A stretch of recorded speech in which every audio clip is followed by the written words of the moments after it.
Craving your next action-packed adventure? Audible delivers thrills of every kind on your command, like Project Hail Mary by Andy Weir, where a lone astronaut must save humanity from extinction, narrated with stunning intensity by Ray Porter. From electrifying suspense and daring quest to spine-tingling horror and romance in far-off realms, unleash your adventurous side with gripping titles that'll keep you guessing. Discover exclusive Audible originals, hotly anticipated new releases, and must-listen bestsellers that hook you from the first minute. Because Audible knows there's no greater thrill than the one that speaks to you. Discover what lies beyond the edge of your seat. Start your free 30-day trial at audible.com/WonderyUS. That's audible.com/WonderyUS.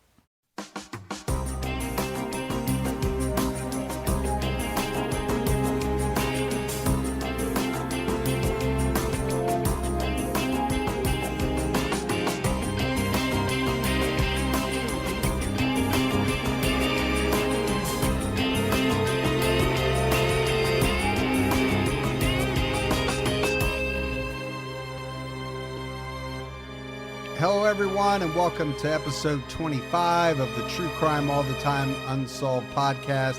I'm Mike Ferguson, and with me, as always, is my partner in true crime, Mike the Bum Gibson. Wow. Bum. Bum. A lot of social media talk about your bum lately. Because someone mentioned me wearing assless chaps, so...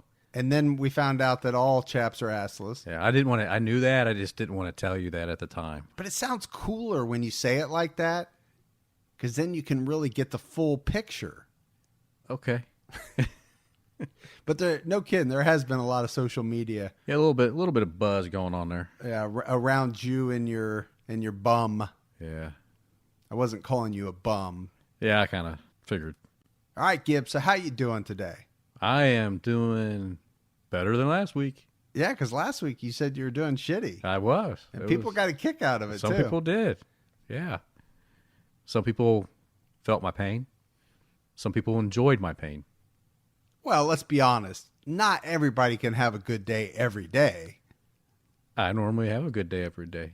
You are the exception. I will say that, for the most part, you are a very, very positive, upbeat person. I am.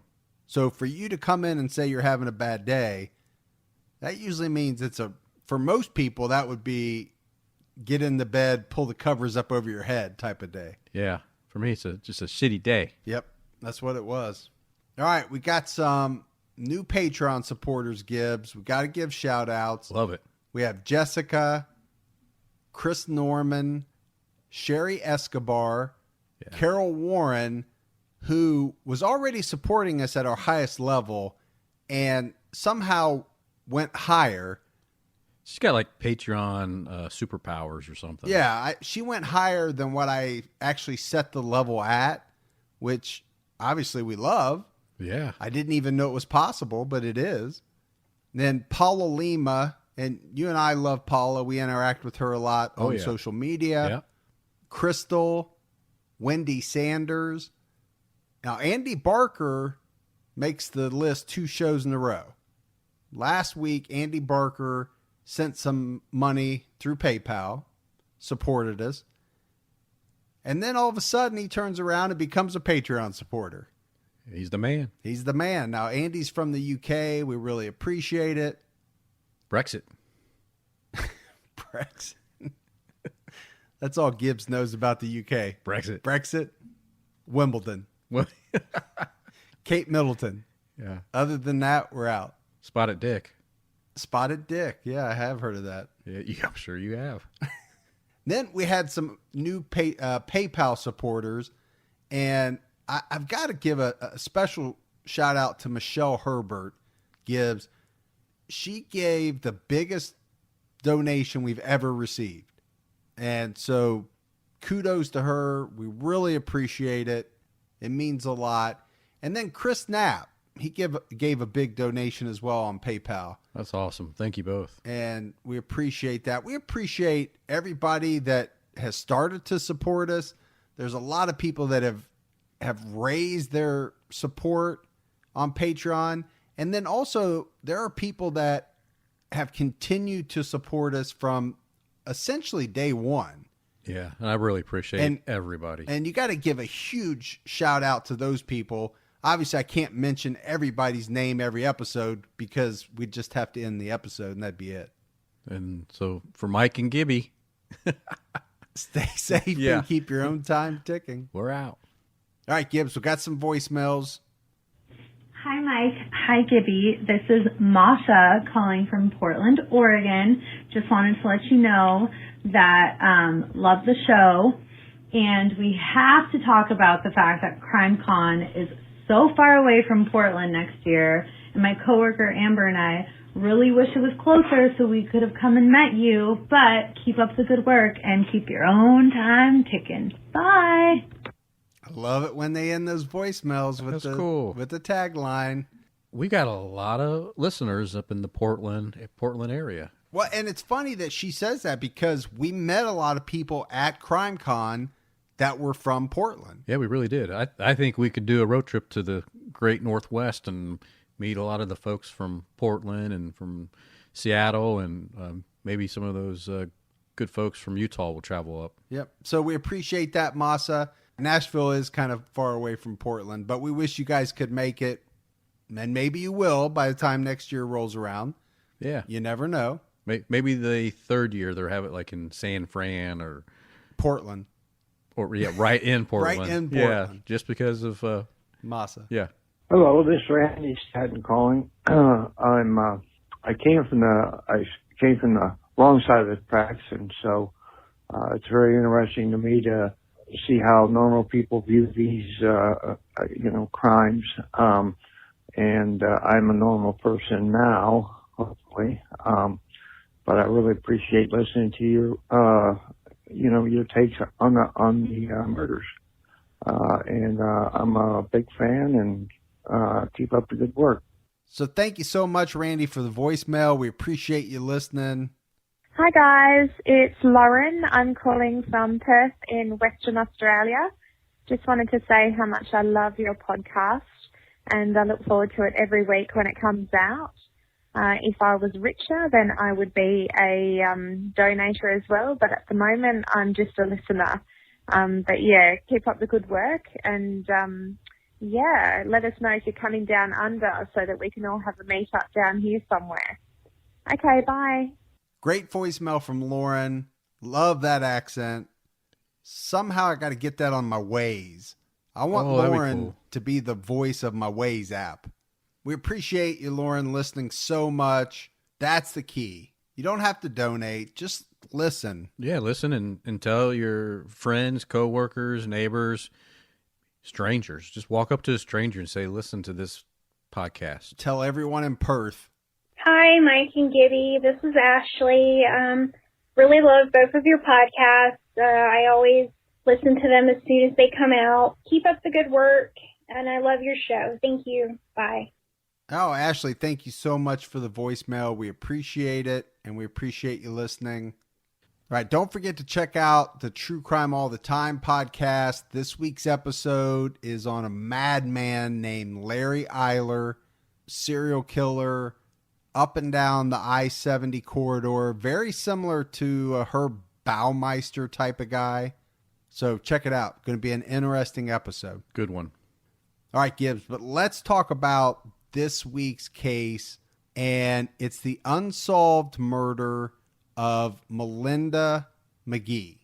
So Melinda was born on June 3rd, 1971, and at the time of her disappearance in 2003, she was 31 years old, 5'4", 130 pounds, Caucasian, brown hair, brown eyes.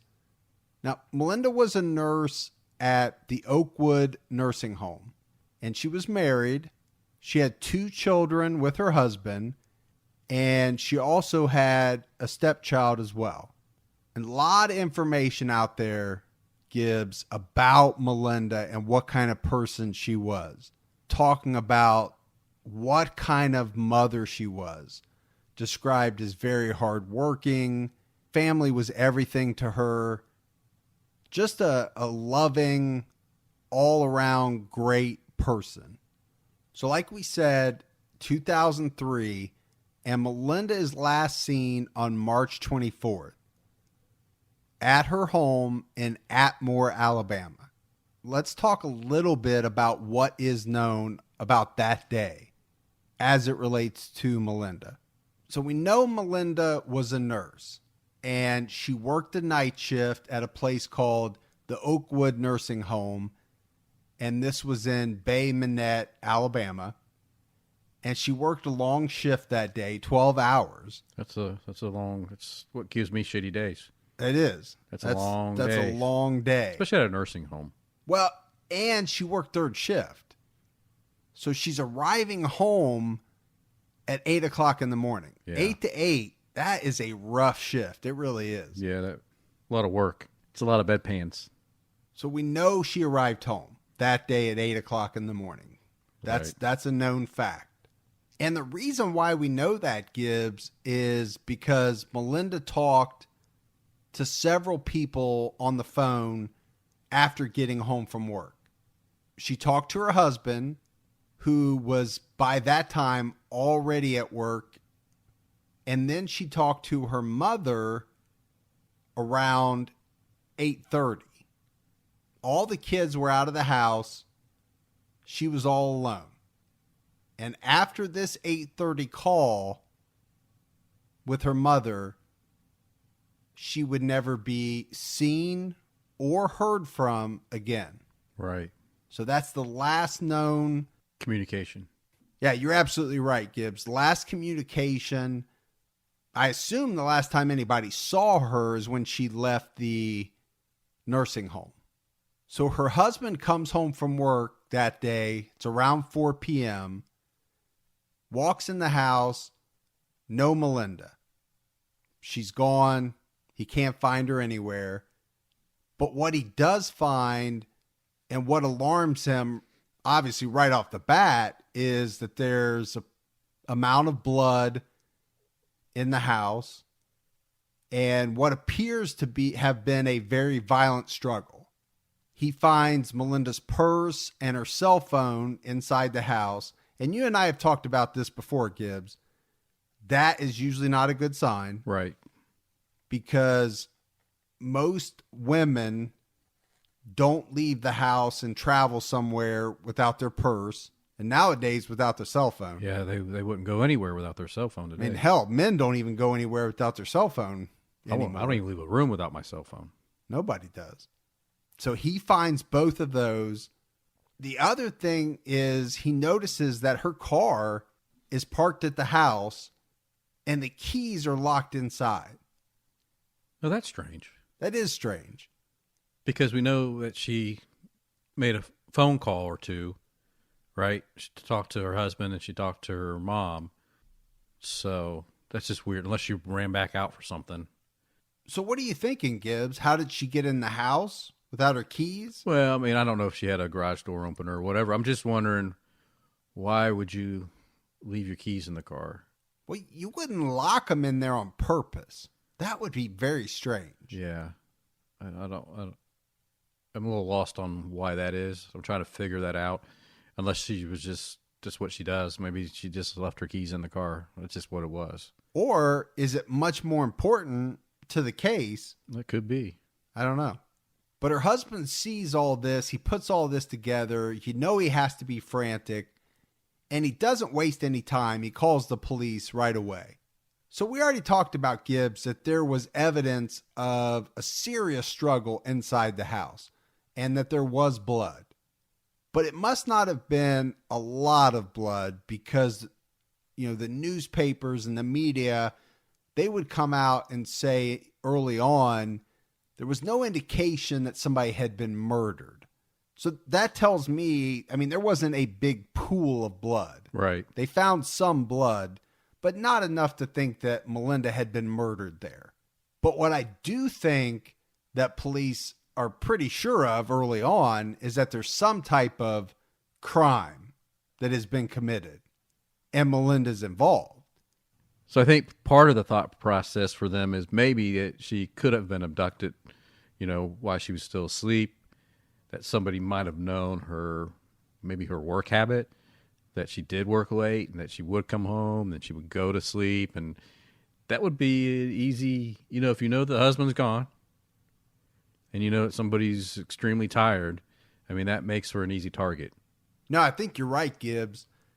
If we're in a situation here where we may be, where somebody is targeting her, tracking her, has been watching her movements and examining her life, they would know.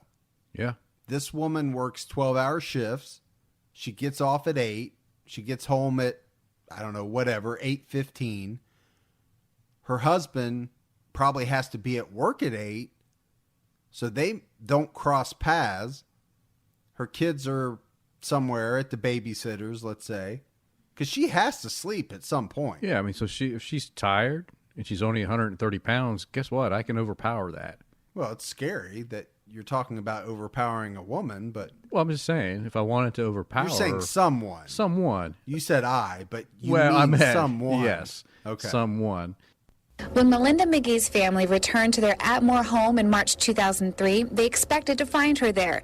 Instead, authorities say the house was a mess, and it was clear there had been a struggle. And the children ran in, and they came back out and reported their father that there was blood. He went in and looked. Melinda was not there. There was blood in the house. He came out, and they called my office, and that's how it began. For 9 years, the Escambia County Sheriff's Office has tirelessly searched for any sign of McGhee. Hoping we'd find some sign of her, locate her or her body. And unfortunately, we have come up empty every time and everywhere we've looked. So Gibbs, obviously that's a newer clip because it talks about 9 years. So, that must have been, let's say, 2012-ish, something like that. But the really interesting part about that clip that we didn't mention is it talks about the kids actually going in first. Yeah. And I'm just picturing that, right? You pick up the kids, you're coming home from preschool or whatever, and they're jumping out of the minivan, man, running in, wanting to see mom. And they walk in and they see like a house in disarray and, blood. You talk about traumatic for some kids. Yeah. Now, their mom is going to go missing. That's going to be very traumatic. But we're just talking about that first, them going into the house first and seeing that, that's something that would stay with you. Yeah. Yeah. I think it definitely would stay with you. And then to find out later that your mom's missing. So Gibbs, I think we have to talk about Melinda and her husband, because you and I cover a lot of cases. And who's the first suspect? Hubby. The spouse. And normally the husband, because that's a lot of times what we're talking about. The significant other. But that's why I think it's important to talk about, because everything you read was that they were very happy. They'd been married for 7 years.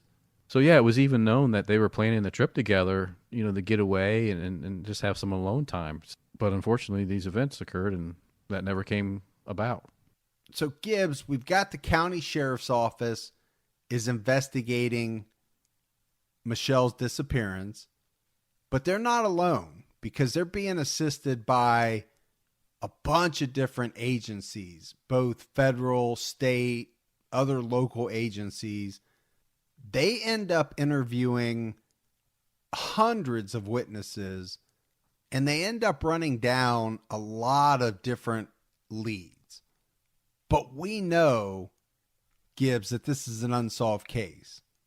And we know from the clip that 9 years after the fact, they hadn't found her body. But back in 2003, as you can imagine, there was a lot of volunteers.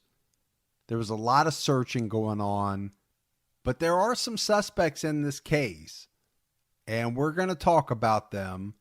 One of them is actually a fairly well-known serial killer. And you got to think all this information coming out, the searching and everything. I mean, it's got to be devastating to the friends and family and co-workers and just people that knew her throughout, this town.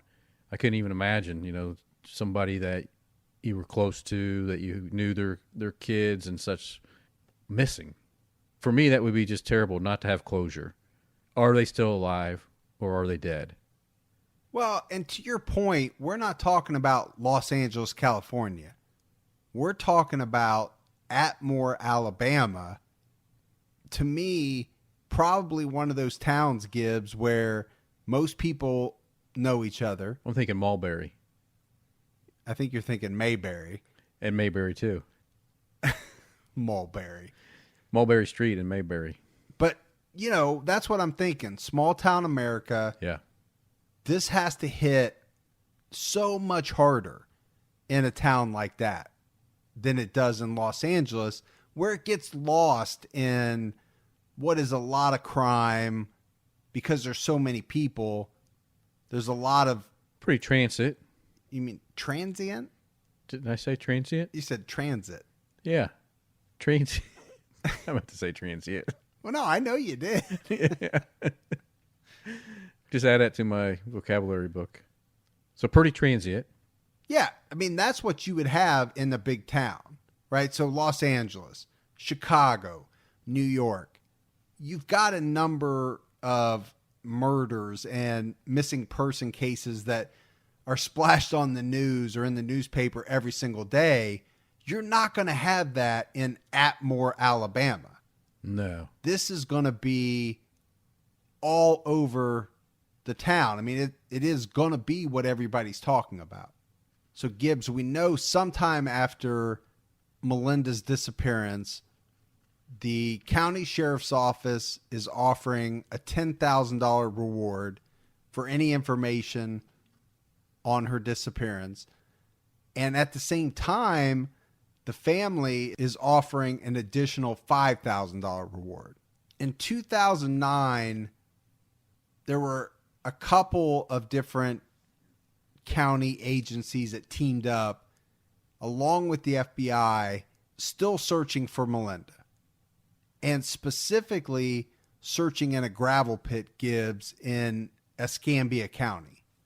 So they had received a tip that led them to search this gravel pit. And this gravel pit was actually kind of on the border of Atmore and another town called Porch. So they had cadaver dogs from multiple states involved in this search. They had sonar equipment. I mean, they were pulling everything out, Gibbs, to search this gravel pit. And we didn't mention it, but this gravel pit is water filled, right? So it's like a little man-made, like a pond lake type deal. But they don't end up finding anything. You know, this tip leads to nothing. And in 2010, they finally issue a death certificate for Melinda McGhee. So they've had all these witnesses, they've had all these leads over the years, and 7 years later, they finally declare her dead. So Gibbs, we know Melinda is never found, and this is despite all the witnesses that police interview, all the searching that everybody does for her, the fact that there was a bloody crime scene inside their house. Even after all of that, no one is ever arrested for her disappearance. And I'm not surprised that no one's been arrested, because we don't have anybody that physically seen what happened. I mean, they lived down on a dirt country road.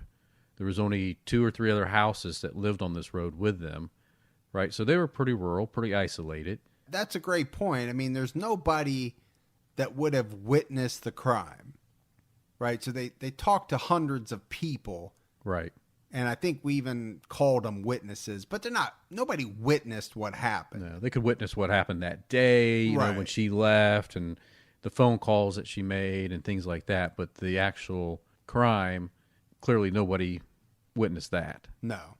So even though they have to declare Melinda officially dead, they don't stop investigating this case.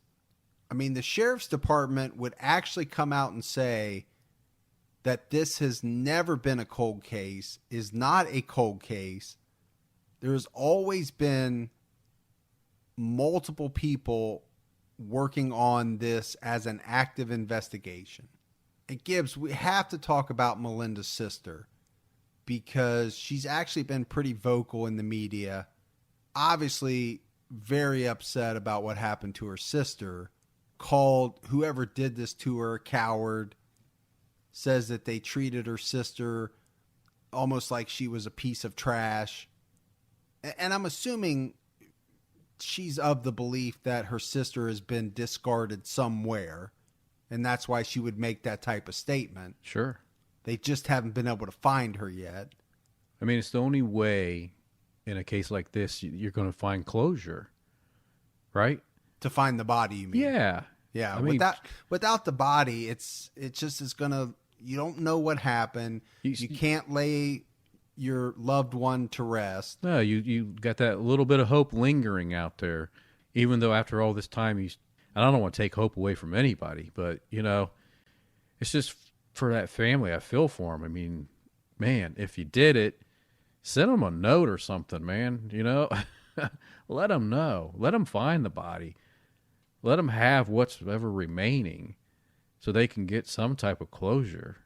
Well, and like I said, her sister is pissed. She ought to be. Not only for what happened to Melinda, but she's pissed about the fact that nobody's been held accountable.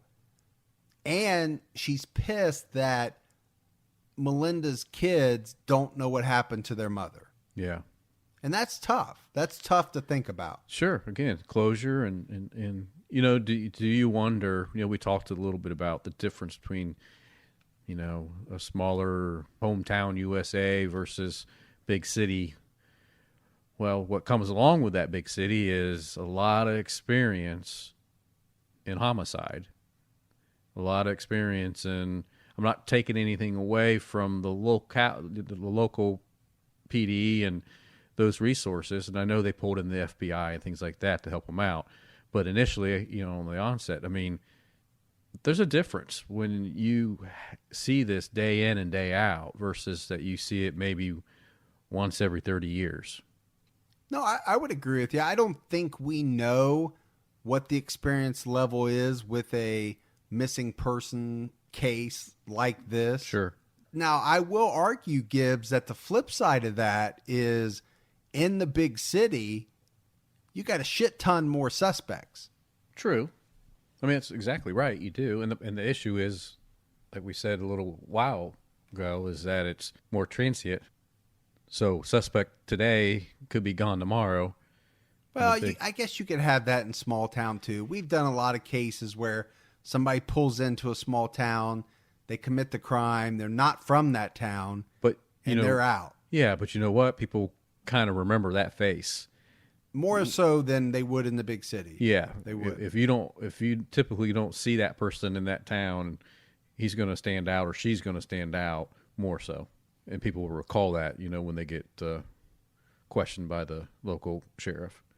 So we talked about the fact that it's an ongoing investigation. They haven't closed it, but there's been no new leads, Gibbs. They continue to go back and talk to some of the people that they talked to before, you know, just hoping that they will remember something else or something has jogged in their memory since the time before. You know, and I applaud these detectives that they haven't given up, that they keep working it, that they don't just put it in a file cabinet somewhere and let it collect dust. So I think that's great.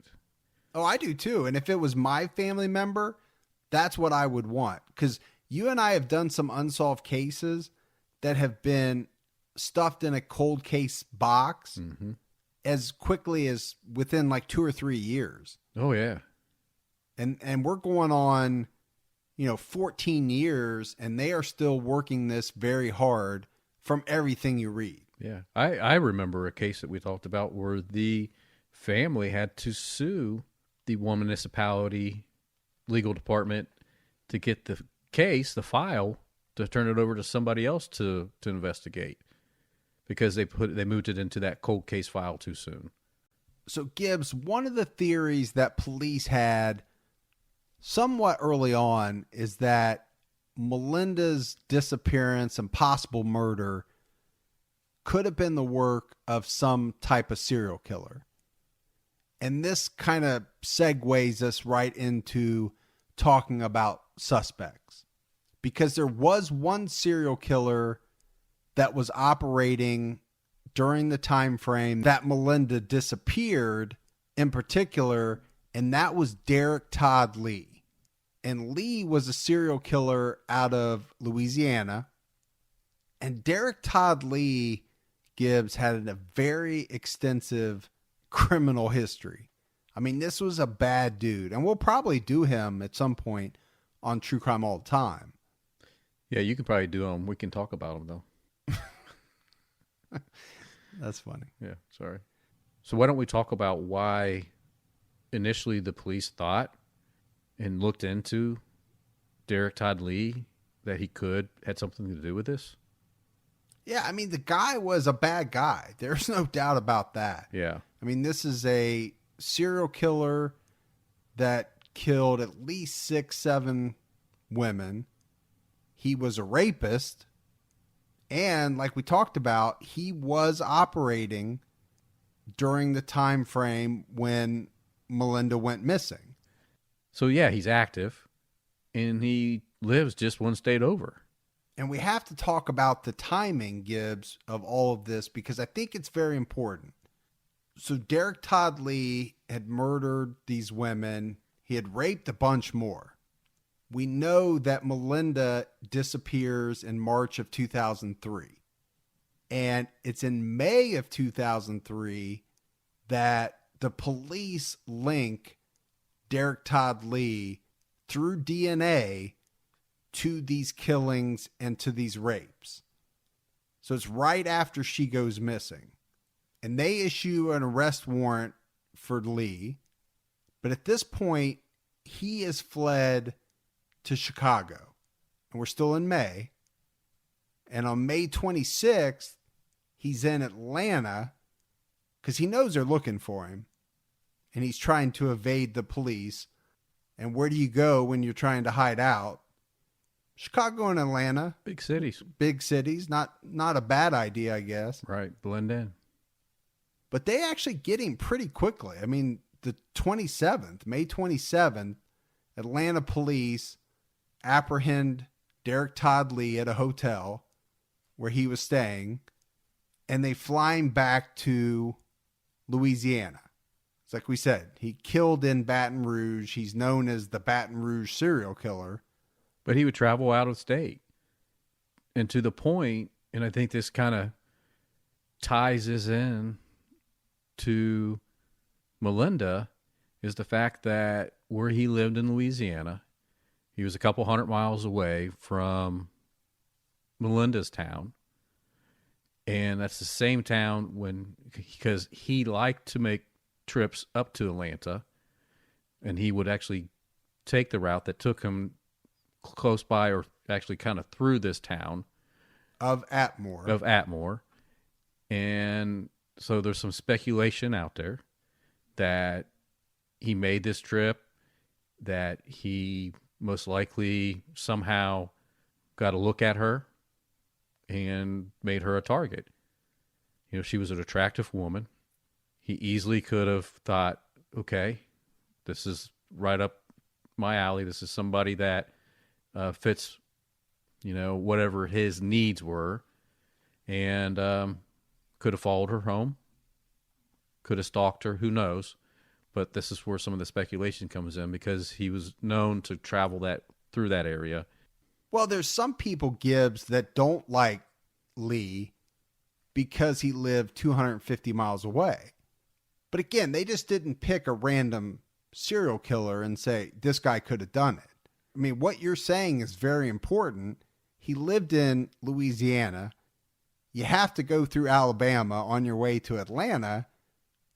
And his route goes through or right by Atmore, Alabama. And if he would have seen her, ran into her, whatever, who knows, coffee shop, gas station. Right. We don't know how these sickos pick their targets and stalk them, but we know they do because we research it and talk about it all the time. But if he had the need and he happened to get a glance at her and thought she's the one. So that's where some of this comes into play. Defense attorneys are trying to spare Derek Lee's life by putting on the stand some of his family members in hopes jurors will have sympathy. But most importantly, defense attorneys say they will soon produce evidence that shows Derek Lee is mentally retarded, which means by law he cannot be sentenced to death. Derek Lee's attorneys are fighting to spare him from the death penalty, which he could be sentenced to for murdering Murray Pace. The defense says they have evidence Lee is mentally retarded, which means under a Supreme Court ruling, he cannot be executed. 80% of people that suffer from mental retardation fall in the mild mental retardation category. They can function, they can work. It is something that I previously did not know. Embarrassingly, I did not know that. The prosecution will counter defense claims with their own expert testimony, and ultimately jurors will decide if Lee is mentally handicapped or not. This is first time under the new law, but in every capital case I've ever prosecuted in my life, there's been mental health experts either saying not guilty by reason of insanity or saying diminished capacity under mitigating circumstances. It's just a new version of the same old thing that we've faced hundreds of times. The defense put on the stand Lee's sister, Tasha Fontenot. She apologized to victims' family members, but said her brother has good qualities and has 3 children. She stated, quote, "Derek, he's still my brother, and he's been there for me, and I miss him." Murray Pace's family members also had a chance to speak and brought practically the entire courtroom to tears as they spoke about their love for Murray and how her death affected them. I hope they'll remember the pictures they saw, remember the descriptions we gave, and take that with them to deliberate, because if they do, I do not see how they could possibly return a verdict other than death. And they do, Gibbs, because Lee is convicted in October of 2004 for the rape and murder of Charlotte Pace. And he received the death penalty to die by lethal injection. So Gibbs, Derek Todd Lee, he ends up dying in January of 2016 of heart disease at the hospital. I don't want to be the judge and jury. I believe God has that ultimate authority, and one day, and in his case, he's standing in front of the dear Lord, and he'll be the judge. The residents of Avoyles Parish are breathing a sigh of relief tonight as word that convicted serial killer Derek Todd Lee has died. My personal reaction is he was on death row. He was convicted of the crimes. Ultimately, he was going to die, and that's obviously what happened. The reaction to any death, it's tragic, and I'm not saying he deserved what he got, but I can't imagine the influence and the tragedy and the never-ending struggle that the families he affected, the victims, those families have to go through on a daily basis. I'm sure it's something they recollect. So Gibbs, one other suspect we have to talk about, and that's Jeremy Brian Jones. And we actually did a full episode on Jones on True Crime All the Time. Yeah, I remember that really well. And this was a bad dude as well. Started out in Oklahoma, but kind of traversed the country down through the South and the Southeast. And I assume the reason why he's a suspect, or I don't know if he's a suspect, but there are people out there that think he could have possibly done it, is because of the timing of his movements. Well, he spent a lot of time in Georgia, which butts up against Alabama, and he did spend time in Alabama. He murders people, Gibbs, we know, in Alabama prior to Melinda going missing. He murders in Georgia in 2003, the year she went missing. He murders in New Orleans, and then he murders in Alabama again. So he's very close. He's in and around this neck of the woods, and I think that's why he is looked at as a possible suspect. The other thing is he killed mostly white females. Yeah. So, I mean, it kind of fits a little bit of profile. This is his killing fields, this area. So you can see why people would kind of tie him into this. But it's just, it's interesting that you have two pretty well-known prolific serial killers in and around this area. I think they're naturally going to be looked at, or people are going to say, hey, could it have possibly been them? Well, and I think in a lot of cases, you can make that case for it. You can throw enough out there to have someone buy into it. Well, because just like Derek Todd Lee, he is not arrested until after the disappearance of Melinda. So timing-wise, it all fits. I don't know that they can put him in or around Atmore, Alabama on March 24th, 2003, but he was in and out of the state, in and out of Louisiana, in and out of Georgia. He traveled around a lot. Yeah, certainly did. This beautiful day marks a tragic anniversary. 10 years ago today, Melinda McGhee disappeared under suspicious circumstances in Atmore. Her family wants to make sure she's never forgotten, even as they hold on to desperate hope for answers. On the morning of March 24, 2003, Melinda Wall McGhee came home from working the night shift. She spoke to her mom on the phone and was never heard from again. Her husband, Troy McGhee, came home from work that afternoon to the scene of a bloody struggle, but Melinda wasn't there, and no one has ever figured out exactly what happened to her. There's a family that 10 years later, they're still empty inside because they have no answer for the questions that they have. Pastor J.T. Guyton is a family friend hoping to keep Melinda's memory alive. Even now, after a decade of frustration, he still wants answers and closure for Melinda's family. Just to keep it in the public's eye, to keep reminding people, that somewhere she's out there. Every lead in Melinda's disappearance has gone cold. Several searches for her body have turned up nothing. Pastor Guyton says someone out there knows something, and any piece of information could crack this case. And I would ask anybody just to try to remember that, what if this was your family? This was your daughter or your wife or your mom. It doesn't matter how small it may be, anything that, the law enforcement may be able to go on. Melinda McGhee's disappearance left 2 children without a mother and a family that is still desperate for answers 1 decade later. So, Gibbs, that's something that you and I talk a lot about on The Unsolved, is the fact that most of the time, or maybe all the time, there's somebody out there that knows something. I truly believe that. Oh, yeah.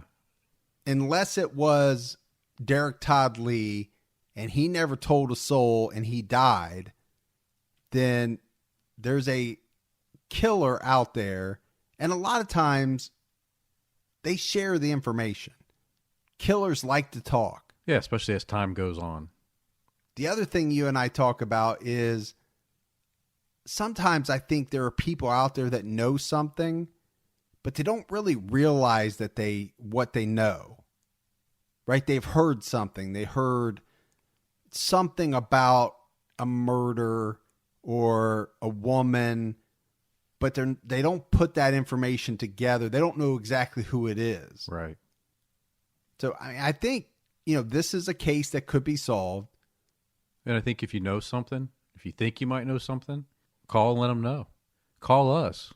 If you're afraid to call our voicemail. And we'll let them know. We'll let them know. No, but to that point, to this day, there's still a $15,000 reward for any information leading to an arrest.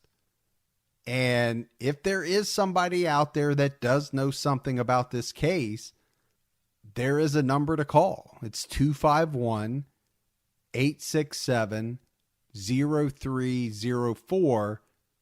That will go straight to the Escambia County Sheriff's Office. And I think the guy on the tape, he kind of said it, right?